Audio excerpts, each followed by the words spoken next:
خاک پشت تو قرار گرفته.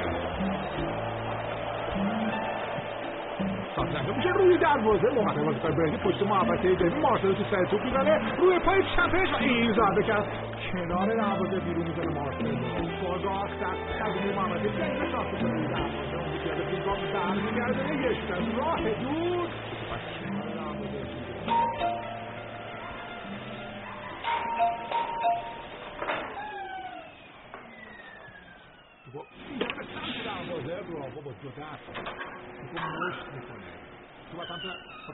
سلام، خسته نباشی. فرستاده بشه. سلام.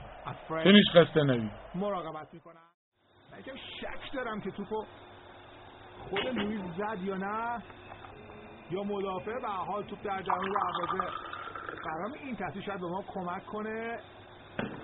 من فکر کنم شبیه مشکل پیشاته؟ نیمه روها یادت محمود زنگ داود برق مرغداری قطع بیا وارد قطع برق جنراتوریش خراب بیا نتونسته درستی بکن مرغیلا گرما زده بینه خیلی دیان مردنم الان چه درست بیا؟ تعمیرکار بردی ما درستی بکن حال این درستی نکرده